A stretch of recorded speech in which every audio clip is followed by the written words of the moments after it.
Star Wars. What can you really fucking say about it? It's one of the greatest films ever made. It's a inspirational film. It's a childhood favorite. It literally changed the way we look at movies. I know I'm not the first person to say that, but it's true. And the day I'm putting up this review, May 25th, is Star Wars' 40th anniversary. It's today? Yep. Exactly? Wow. May 25th. That's awesome. Star Wars is 40 years old. And I felt like I just had to do a video about it just to celebrate, because how often does this opportunity come up? Wasn't going to wait for the 50th. Yeah. And for such an occasion, I brought back my old friend Matt Nugent. Because in the years that I knew him, he was the biggest Star Wars fan I ever knew. For sure back then, yeah. And wasn't The Empire Strikes Back at one point one of your all-time favorite movies? It was, actually. Yeah, I think it was number 3. Yeah, it was up there with the exception of that movie. I think all your favorites were movies I showed you back then. Yeah. The Rules of Attraction and Eraserhead. Eraserhead, yeah. Fun fact, Still love that. David Lynch was approached by George Lucas to direct Return of the Jedi. Is that true? Yes. Fuck, that's awesome. David Lynch did a Q&A where he talked about, he actually turned it down because 2 reasons. One, he said, I had no interest in doing Star Wars.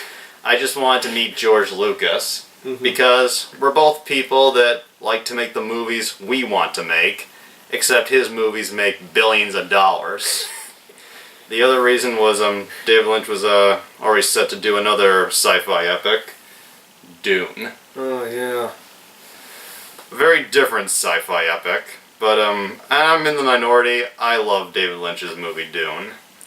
It's very different than what you're used to. It's not the norm, but that's kind of what I like about it. And I've never read the book, so I'm not one of those purists that felt like the movie had to be exactly like the book. I really wonder how it would have gone if he made Star Wars. That could have been awesome. People who hate Dune say they dread the idea. Yeah. But you know, guy also made like many other great movies. Definitely Blue Velvet. Blue Velvet's great. The candy-colored man they call the Sandman. Who's the Dennis Tiptoes Hopper to in my that movie? room every night. Go to sleep, everything is alright. Yeah, Dennis Hopper was... He's horrifying in that. Yeah, but the guy who sang the song, who does that sequence with the lamp, Yeah. that was Dean Stockwell. Yeah. He was, for those who don't know, he was the hologram on the show Quantum Leap. Dean Stockwell is a good classic actor. And expect a lot of tangents during this review.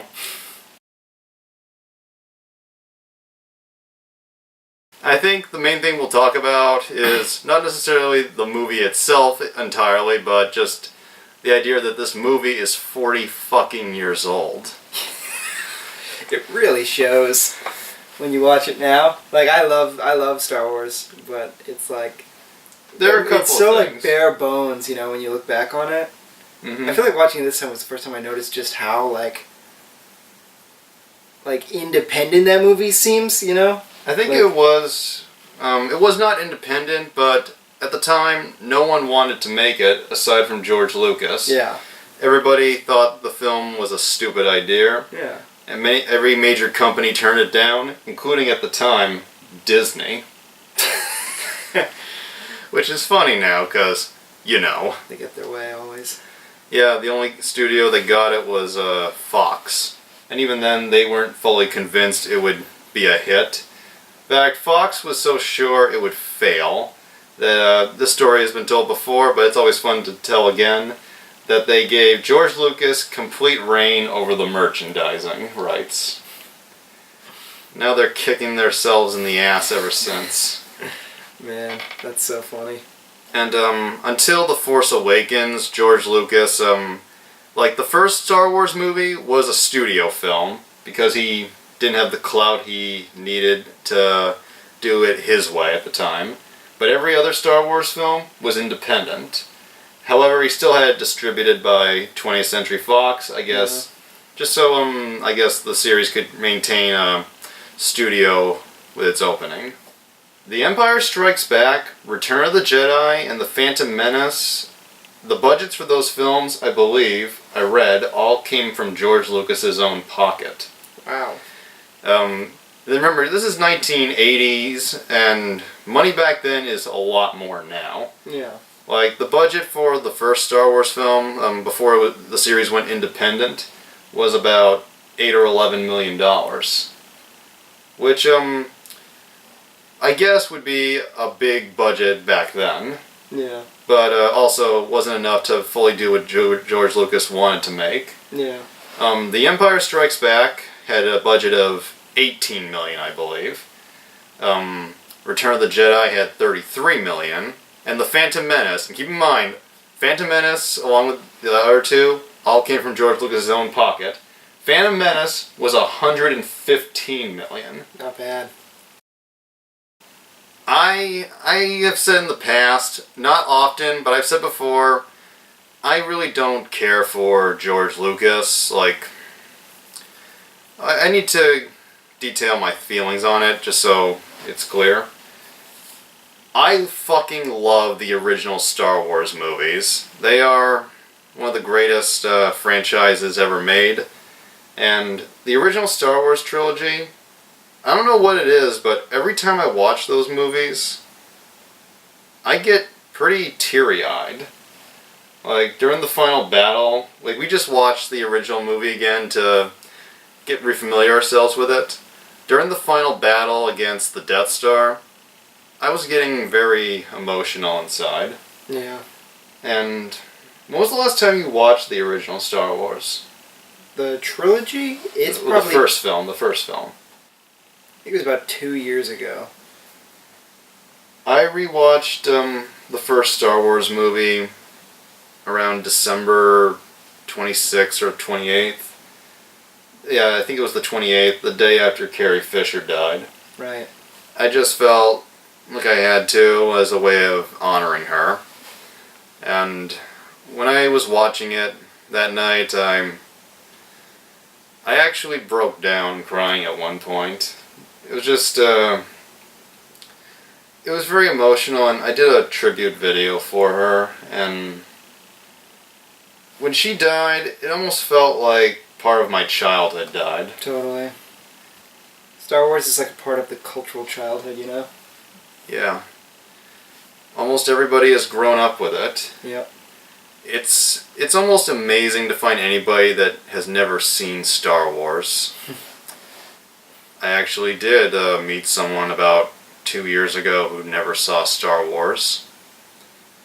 And when I asked him about it, after a little more probing, this particular person, who will remain nameless, told me he had never even heard the name George Lucas before. He then revealed that he, and I'm not judging all Christians, but he identified as a Christian, and from the way he talked about himself, I got the vibe that this guy was very sheltered. Like, he was a very sheltered religious guy. And, you should check out Star Wars, because it's very religious. Yeah, and There's a lot of religion in It's Star very Wars. spiritual. I For guess you sure, could say it's that. the good side of religion. I was just thinking about how the Force is like the best, like, idea of like God or like spiritual power or like mysticism like ever made in a blockbuster movie. I think Force is just like so all encompassing, and yet it makes so much sense. It's like so easy to wrap your head around, even though it's like such a big idea. Exactly, and yeah, this guy had never heard of George Lucas's name, and at that point I realized this relationship's not really gonna work. Yeah. And when I asked what movies he does like, he told me a movie that he did like was God's Not Dead. Well, you know. And like I said, I'm not being a fuck all Christians type of person, because I don't like to go that route, and I'm really not that kind of person, but man, get out. Watch movies. At least watch Star Wars. It's one of the greatest films ever made.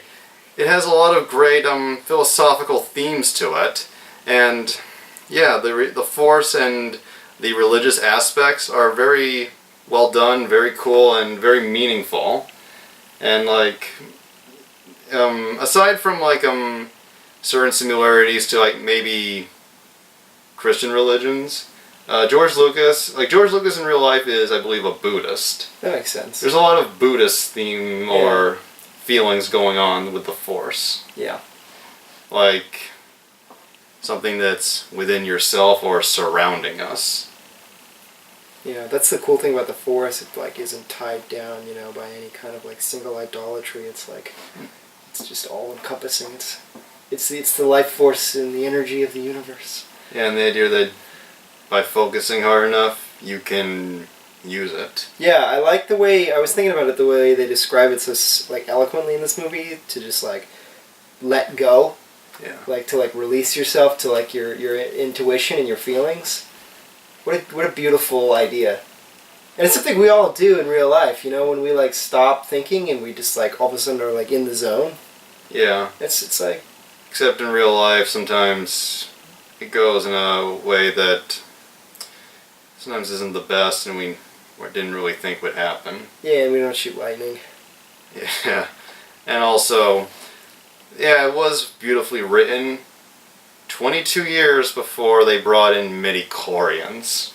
Dude, you know what I was thinking about? Like, watching this movie, like, I know it's been done to death how many, like, plot holes there are in the prequels, but, like, they just, like, never once make any kind of reference to the Emperor being anything resembling a Jedi.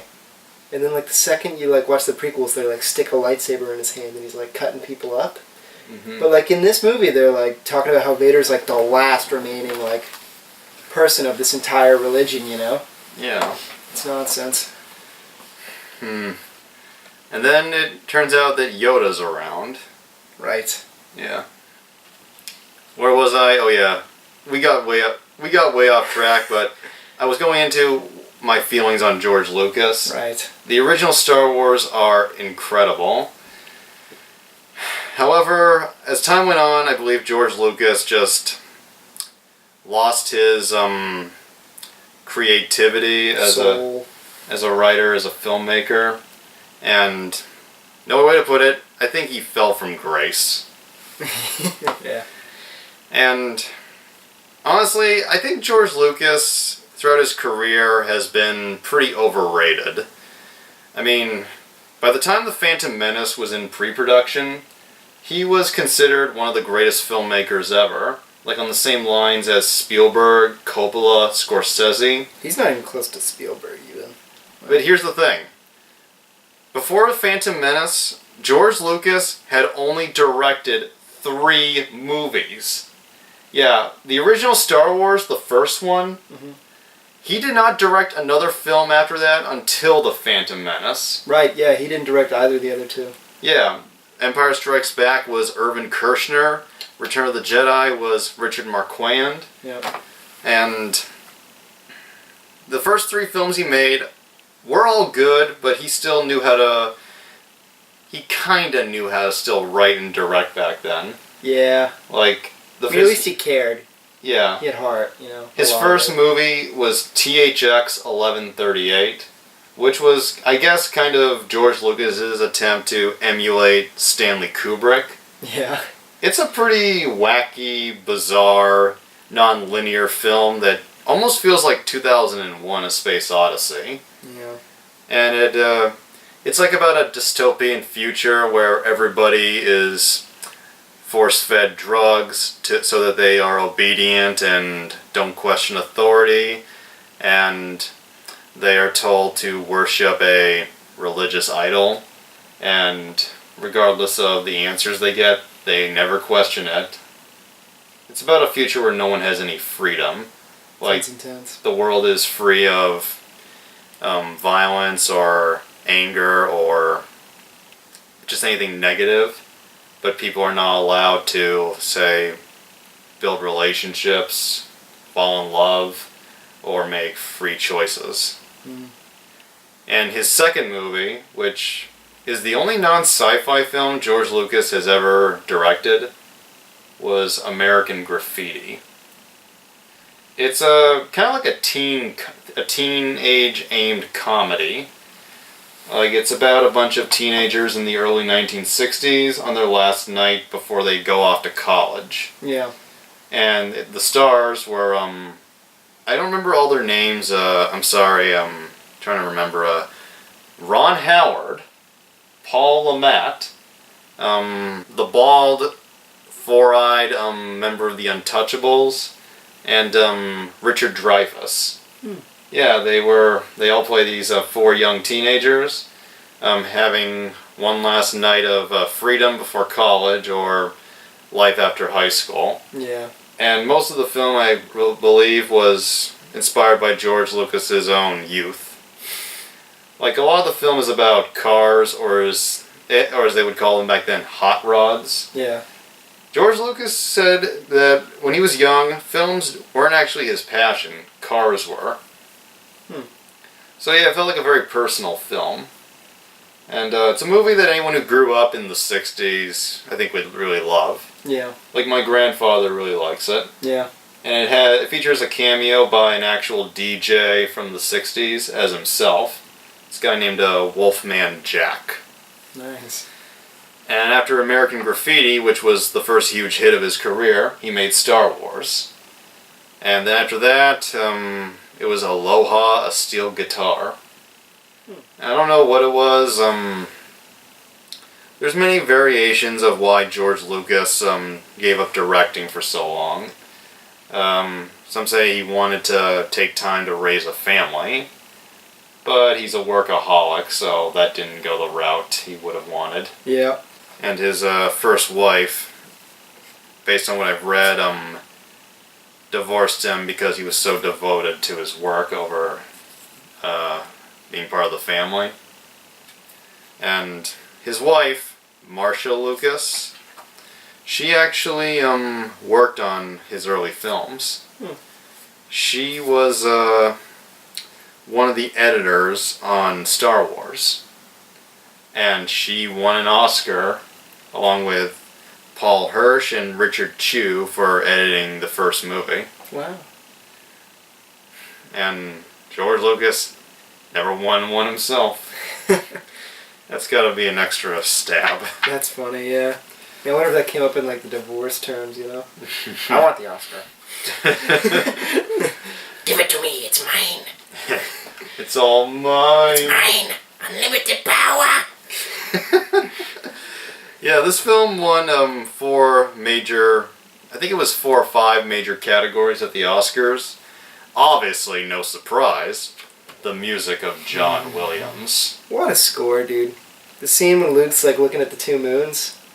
That's like, the music's so lush. Breathtaking. Yeah. You told me, like, what's that instrument where you blow and go... Trombone? You told me a while back that you could play the Cantina theme on the trombone. I could play all the Star Wars themes on trombone back in the day. Can't play anymore. The other Oscar wins were to the art direction, the set builders. Yeah, well earned. The set Oscars went to John Barry, Norman Reynolds, Leslie Dilley, and this is funny when you know what else he's done, Roger Christian. Roger Christian, who won an Oscar for designing the sets to Star Wars. In fact, he's responsible for designing the Millennium Falcon. Wow. Guess what movie Roger Christian directed? I have no idea. Battlefield Earth. Really? Yes. No kidding. That movie that just came out, like, how many years ago was it? 2000. I'm thinking of Battlefield Earth with John Travolta. Yes. Oh, man. The Cyclones. Oh, man, I forgot about Battlefield Earth. Jamaican Klingon clowns, as the nostalgia critic would say. You bring up repressed memories. That's that locked in a deep box, Jake. Oh! Wow, I forgot that movie existed. Yep, and it's directed by the guy who won an Oscar for building the Millennium Falcon. Hold on, I'm seeing everything in Dutch angles. The rest of the review will be filmed in Dutch. Dutch angles and wipes. Yeah. And you can kind of tell this guy worked on Star Wars. Yeah. And the other Oscar wins went to, I believe, the costume designer. Only one person, John Mollo. And no surprise, and this is something that George Lucas in his early career was really passionate about. Sound. Like sound design in film. The sound for Star Wars, the Oscar went to Don McDougall, Ray West, Bob Minkler, and Derek Ball.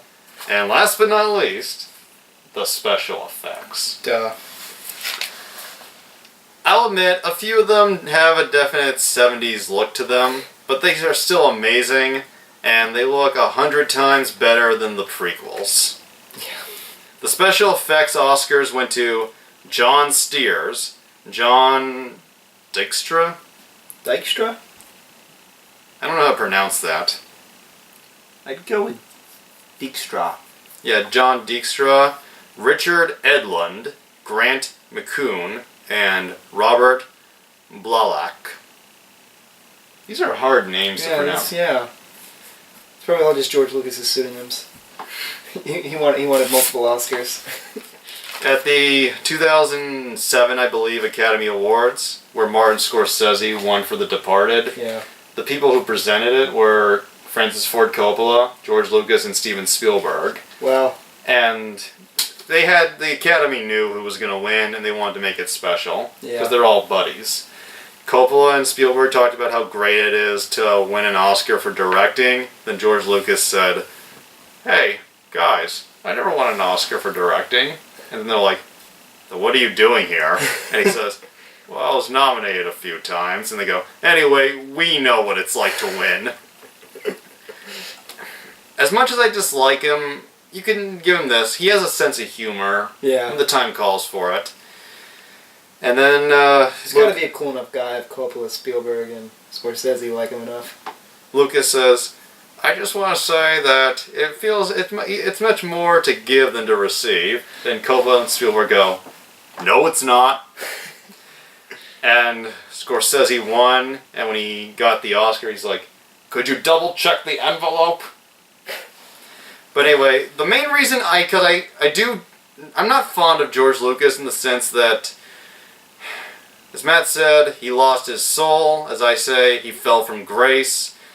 He just lost the magic when it came to filmmaking, and he became a businessman above everything else. And as a businessman, George Lucas is a fucking genius. But as a filmmaker, he is fucking soulless. Just the prequels, and believe it or not, I don't hate the prequels as much as everybody does, but they are just an example of just how convinced of himself he was that he was brilliant, and also just how more focused he was on marketing and getting the merchandise. Yeah. And even though I read that he gave a lot of it to charity, maybe all of it, when he sold Lucasfilm and the rights to Star Wars to Disney for $4 billion, like, I know it's a lot of money. Yes, billions are a fucking ton. I mean, billions is pointless money at that point. You got billions, that's like but endless money. I'd like to be rich, but if I made a movie and a franchise and it was considered one of the greatest franchises ever that changed the way we look at film, no amount of money in the world could buy it from me. Yeah. I just think it says something when he can just give away what he created. Maybe he thought it was in better hands, after the way people, thought of the prequels. oh, he still thinks they're great. He thinks critics don't get it. And he went on a bitch storm after The Force Awakens came out. Really? He didn't like it? Because they didn't take his ideas. Oh, I wonder what they were. I don't know, and I'm really not sure I want to know. I think we should have like a funny, like Jamaican stereotype rabbit alien.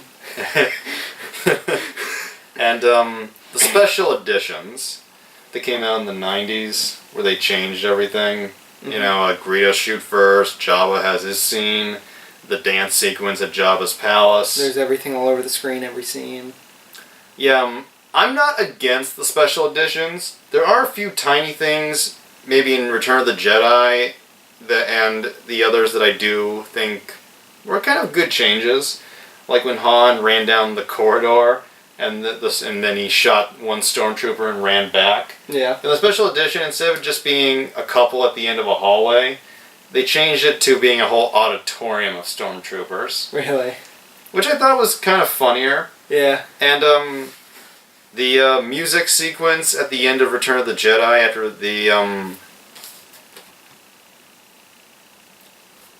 after the Empire's defeated, I think the music was better in the special edition. Like, it had more of a... It was John Williams giving his heart, just pouring his heart into it. Yeah. The original song was cute, but it was the Ewoks doing the Nub Nub song.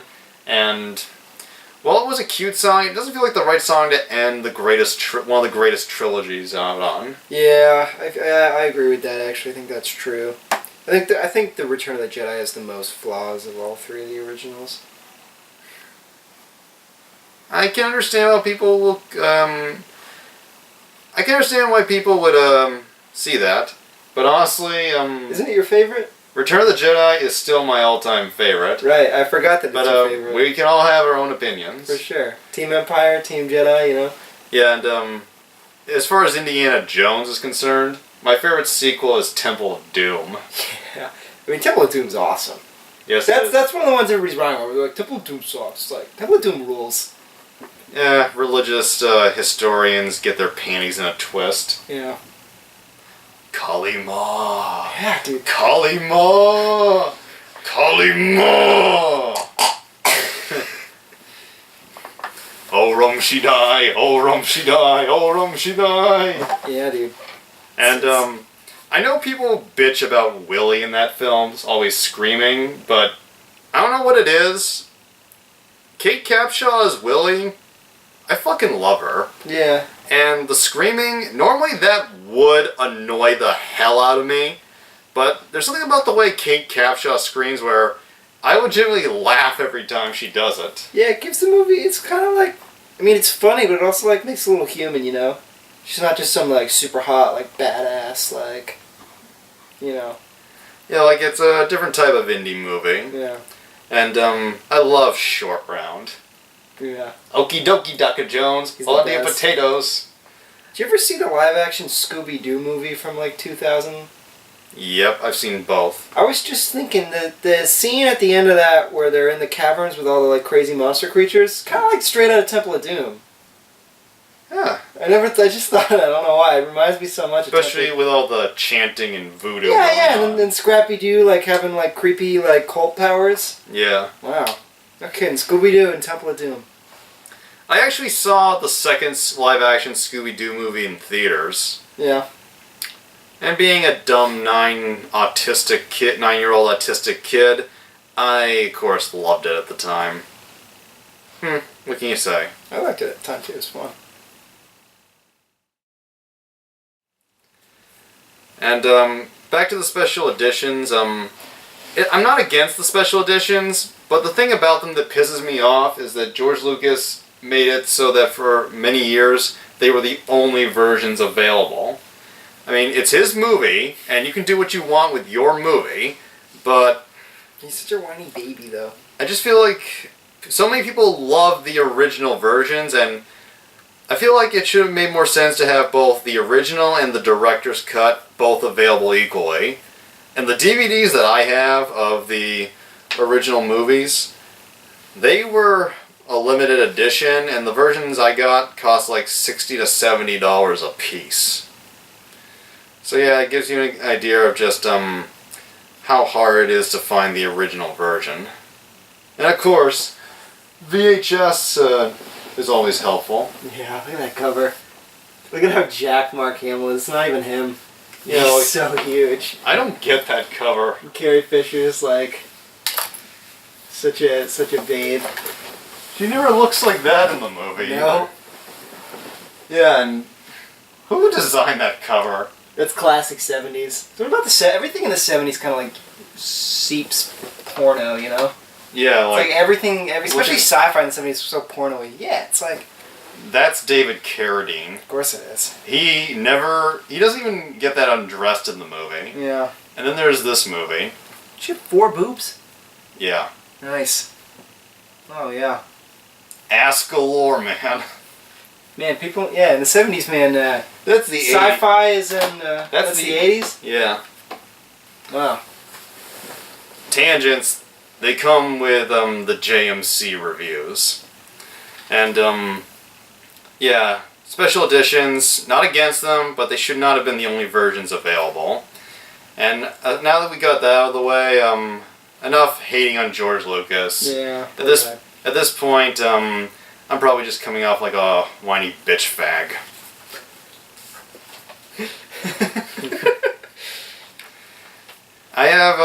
There was just too much to put on cards. I had to put something together. The final version of the opening crawl that you see at the beginning. Guess who co-wrote that opening crawl? Was it Spielberg?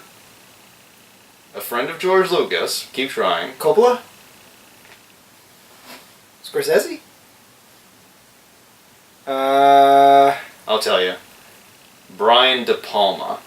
Oh, no shit. Yep. I wouldn't have guessed him. Yeah, Brian De Palma. They're all 5 of them were like best buddies at the time. Yeah.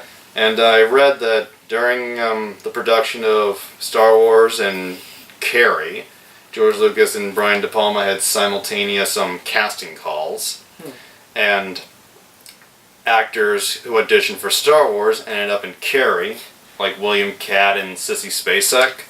And actors... Sissy Spacek auditioned for Star Wars? Yeah. Wow, I'd love to see Sissy Spacek play Princess Leia. It would have been interesting. It would have been cute. They wouldn't have had to have the whole there's no bras in space rule. Oh, you know about that? Yeah. They had to tape Carrie Fisher's boobs down. Ow! Yeah. I hope they avoided the nipple man. Seriously. I mean, they don't show, Ow. so maybe they probably did tape the nipple down. Oh. Just reading that fact. She was on so much coke she might not have known. Or felt it, I mean.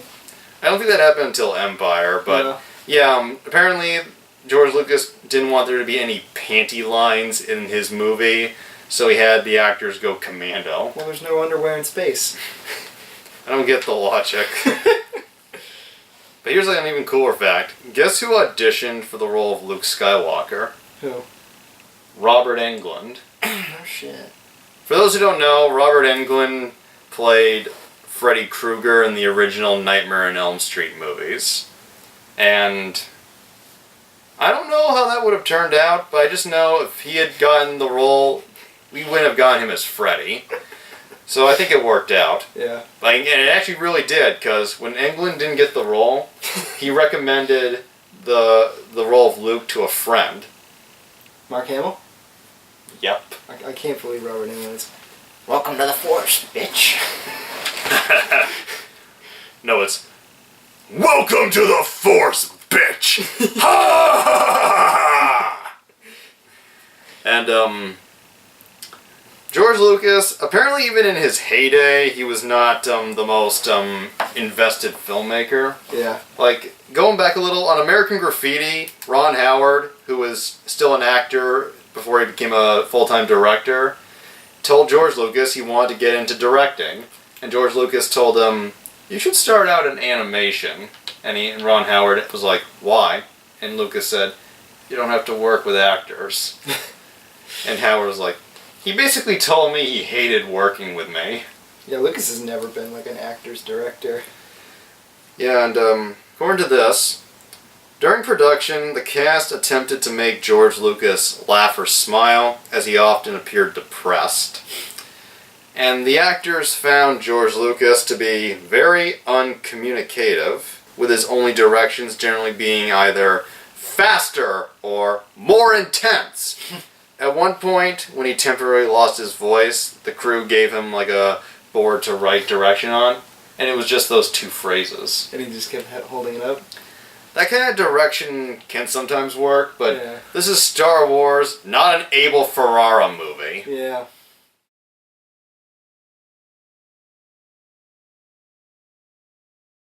William Huyck and Gloria Katz, who wrote Temple of Doom, and wrote and directed they were a husband and wife, and together they also made Howard the Duck for George Lucas.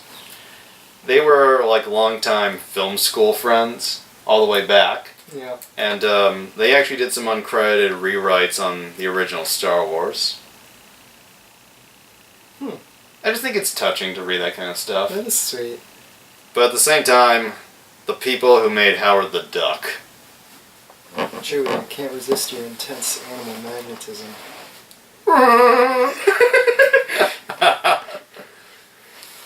I know we're not really talking about the movie, but what else can you talk about with Star Wars at this point? Star Wars, it's pretty good. If you haven't heard of it, I recommend you check it out.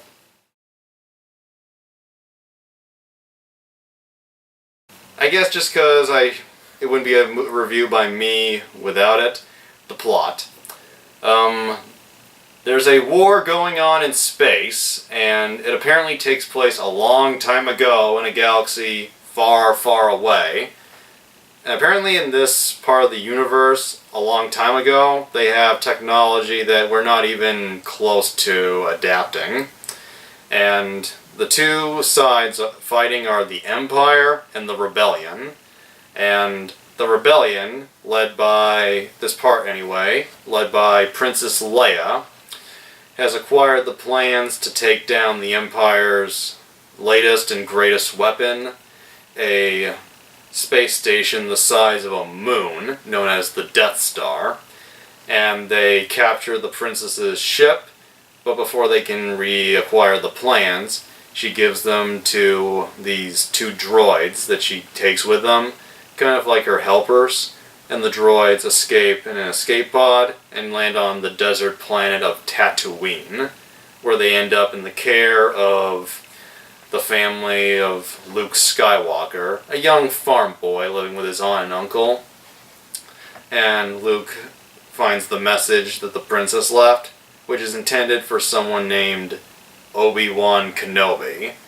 And Luke, thinking it could mean something, after a couple bumps with the Sand People, I'm not going to make an ISIS joke, goes to Obi-Wan, and he gives him the message, and Obi-Wan convinces Luke to go with him, and the person they hire to transport them through the galaxy out of the Empire's eye is a smuggler by the name of Han Solo, and his Wookiee companion, Chewbacca.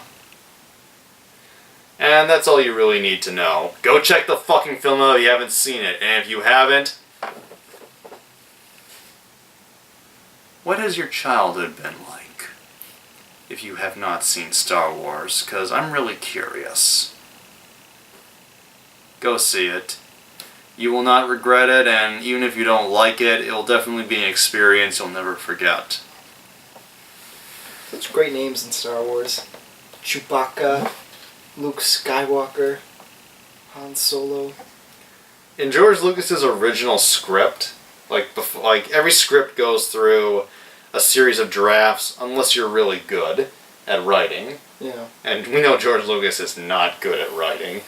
Guess what his original name for Luke Skywalker was? What? Luke Starkiller.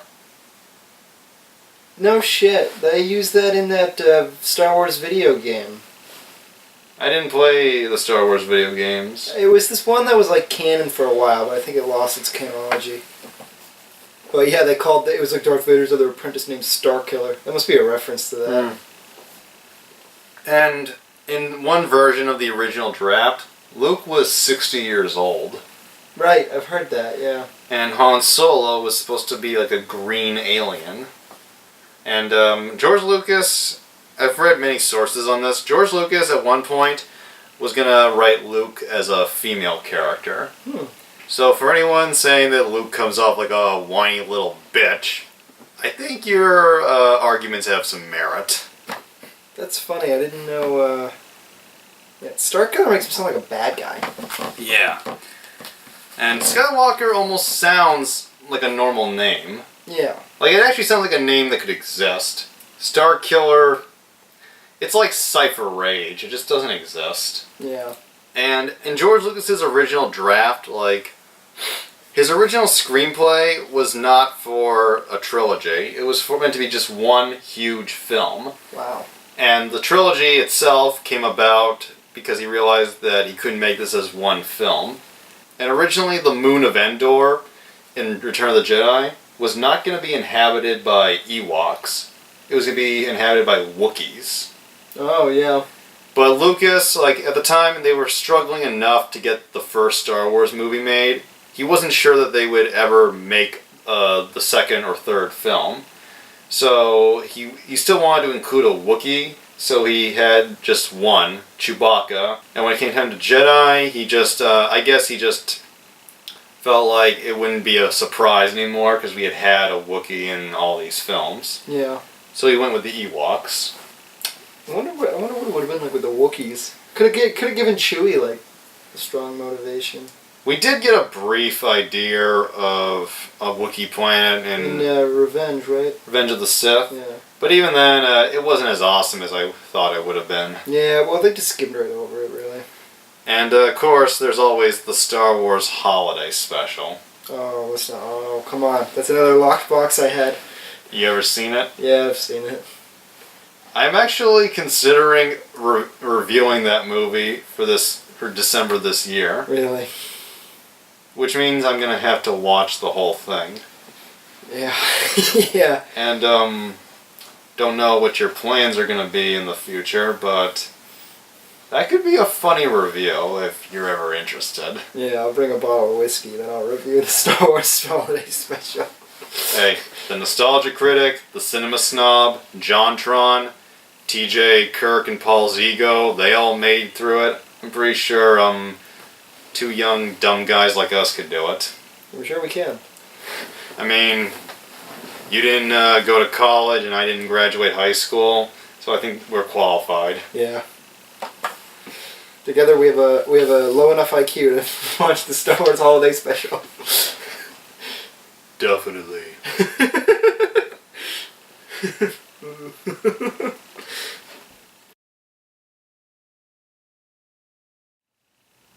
And some more fun trivia about the making of this movie. Due to the limited budget, the American cast and crew had to fly to England, where they shot the majority of the film. They had to fly on coach. And Carrie Fisher, her mother, Debbie Reynolds, was upset and aghast, I guess, at the idea of her daughter flying coach. So she called George Lucas and screamed his ear off about him making her daughter fly coach. And Carrie Fisher, according to this trivia fact on IMDb, asked George for the phone. She took it and went, "Mother, I like to fly coach. Fuck off." That's so her. That's awesome. Debbie Reynolds. Yeah. She is Singing in the Rain. And as a kid, I knew her best from the Disney Channel movies, the Halloween Town movies. Oh, yeah. She was Grandma Aggie. Yeah. Those were fun films when I was little. I forgot about those. My sister used to watch those every year. Yeah, I'd be in the room. Those were fun, and she was a cool old lady. Yeah. Cool babies are dope. Sad that she died one day after Carrie. Yeah, that's heartbreaking. That makes so much sense. Not gonna dwell too hard on the sadness of the whole situation, but they were legends and they will be remembered.